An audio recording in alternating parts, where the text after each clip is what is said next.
시청자 여러분 안녕하십니까?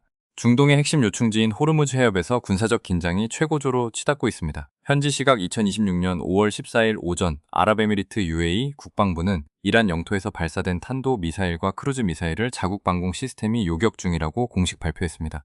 이와 동시에 이란의 전략적 요충지인 캐슘섬과 반다르 아바스 군항에서 대규모 폭발이 발생했다는 소식이 전해지며 상황은 급변하고 있습니다. 폭이 33km에 불과한 호르무즈 해협은 전 세계 해상 원유 물동량의 약 20%가 통과하는 에너지 보급의 핵심 혈맥입니다.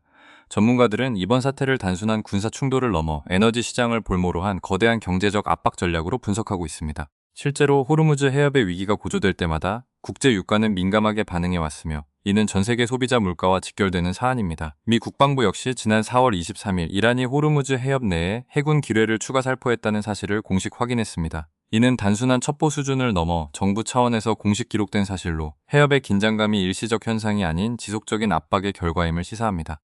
현재 미국은 이 지역에서 정전체제가 유지되고 있다고 언급하고 있으나 실제로는 미 해군 구축함들이 날아오는 미사일을 실시간으로 요격하는 등 전장과 다름없는 긴박한 상황이 이어지고 있습니다. 이번 사태의 핵심은 이란이 실행 중인 이른바 비대칭 비용 전가 전략에 있습니다. 국제전략문제연구소 IISS 등 주요 국방분석 기관들에 따르면 이란의 목적은 전면전에서의 승리가 아닙니다.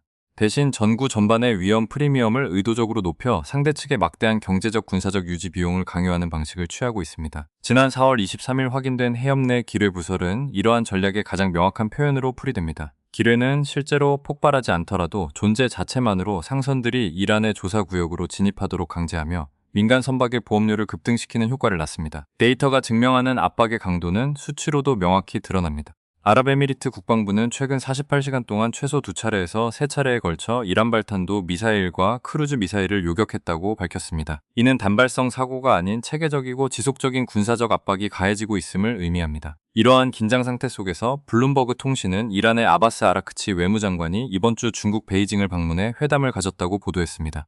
비록 구체적인 회담 내용은 공개되지 않았으나 서방의 제재 압박 속에서 이란이 중국과의 외교적 밀착을 통해 새로운 돌파구를 모색하고 있다는 분석이 지배적입니다. 과거 사례를 통한 데이터 분석 결과도 시장의 우려를 뒷받침합니다. 2018년 유조선 피격 사건과 2019년, 2020년에 고조된 갈등 주기를 추적해보면 호르무즈 해협에서 군사적 분쟁이 가시화된 지 2주 이내의 브렌트유 가격은 기준점 대비 평균 8%에서 15% 사이의 상승폭을 기록했습니다. 하지만 현재의 지정학적 구조는 과거보다 훨씬 더 파편화되어 있습니다. 호르무즈 해협뿐만 아니라 러시아, 우크라이나 회랑, 그리고 중국의 외교적 변수가 동시에 작동하며 에너지 시장의 전염 효과를 가속화하고 있습니다. 국제사회는 이러한 행보에 대해 명확한 반대 입장을 견지하고 있습니다. 유엔 해양법 협약 UNCLOS에 따라 호르무즈 해협은 모든 국가 선박의 자유로운 통과 통항권이 보장되는 곳입니다. 국제해사기구 IMO 역시 정치적 상황과 관계없이 항행의 자유를 방해하는 모든 행위를 일관되게 규탄해왔습니다.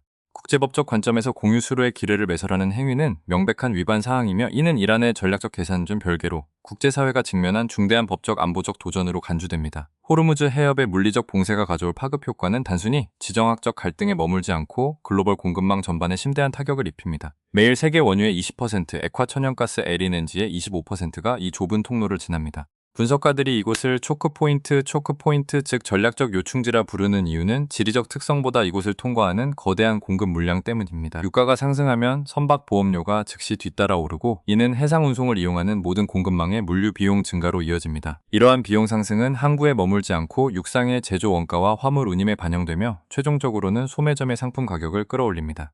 현대 농업이 디젤 연료와 비료에 의존하고 있고 비료 공급망이 석유화학 가격에 직접 노출되어 있다는 점을 고려하면 연료비 상승 이후 식료품 가격 상승은 필연적인 수순입니다. 이어 공공요금과 항공료가 조정되는 기계적 전이 과정은 1973년 이후 모든 에너지 위기 주기에서 반복되어 온 현상입니다. 현재 각국 중앙은행의 금리 결정에도 비상이 걸렸습니다. 에너지 수입 의존도가 높은 국가들은 유가 급등으로 인한 인플레이션 압력에 직면해 있으며 가계와 기업이 기대하던 금리 인하의 가능성 또한 희박해지고 있습니다. 물가 상승은 공식적인 통보 없이 주유소와 식료품점의 계산대에서 실시간으로 소비자들의 구매력을 잠식하고 있습니다. 현재 호르무즈 해협의 33km 구간이 전 세계 가계의 지출 조건을 결정하고 있는 셈입니다. 2026년 5월 12일 현재 확인된 기록에 따르면 UAE의 미사일 요격과 미 국방부의 기뢰 매설 확인, 그리고 이란 외무장관의 베이징 방문이 동시에 진행되고 있습니다. 서류상으로는 정전 체제가 유지되고 있으나 해상에서는 실전 상황이 전개되는 모순된 국면입니다. 캐슘선 폭발의 배후와 베이징 회담의 구체적인 협상 조건이 아직 베일에 가려진 가운데 미국과 이란, 중국 중 어느 쪽의 인내심이 먼저 한계에 다다를지가 향후 시장의 향방을 결정할 최대 변수가 될 전망입니다. 더 상세한 분석과 실시간 속보를 원하신다면 구독해 주시기 바랍니다.